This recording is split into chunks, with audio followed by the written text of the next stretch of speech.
ગુજરાતના ગીર સોમનાથ જિલ્લામાં આવેલું સોમનાથ મંદિર. પ્રાચીન લોકવાયકા અનુસાર સોમનાથ મંદિરનું નિર્માણ સોમરાજ એટલે કે ચંદ્રદેવ દ્વારા કરવામાં આવેલું અને એ મંદિર સોનાનું હતું.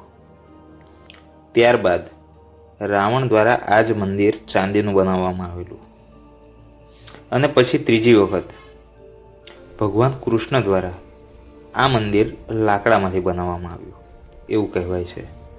એના પછી મૈત્રક કાળમાં રાજા મિહિરભોજ અને નાગભટ્ટ પ્રથમ દ્વારા આ મંદિરનું રિનોવેશન કરવામાં આવેલું. ત્યારબાદ ગુર્જર પ્રતિહાર વંશ આવ્યો અને એમાં રાજા નાગભટ્ટ દ્વિતીય દ્વારા આ મંદિરને ફરીથી મજબૂત બનાવવામાં આવ્યું.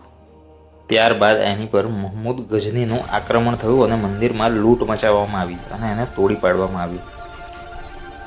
પરંતુ સોલંકી કાળમાં રાજા ભીમદેવ પ્રથમ દ્વારા તેમના પત્ની ઉદયમતીની સહાયતાથી અને ભોજ પરમાર સાથે મળીને આ મંદિરનું રિકન્સ્ટ્રક્શન કરવામાં આવ્યું. ત્યારબાદ ફરીથી અલાઉદ્દીન ખિલજી દ્વારા આ મંદિર પર હુમલો કરવામાં આવ્યો અને મંદિરને લૂંટી લેવામાં આવ્યું. તો ચુડાસમા શાસક માંડલિક દ્વારા આ મંદિરને ફરીથી રિકન્સ્ટ્રક્શન કરવામાં આવ્યું. ત્યારબાદ ફરીથી એને અહમદ શાહ પ્રથમ દ્વારા તોડવામાં આવ્યું અને સૌથી છેલ્લે ઔરંગઝેબ દ્વારા તેને તોડવામાં આવ્યું. પરંતુ પછી સ્થાનિક હિન્દુ રાજાઓ દ્વારા તેને ફરીથી નાના સ્વરૂપમાં સ્થાપિત કરવામાં આવ્યું.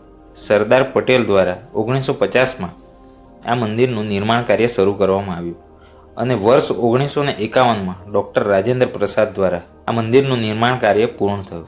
બસ તો આજના વિડીયોમાં આટલું જ.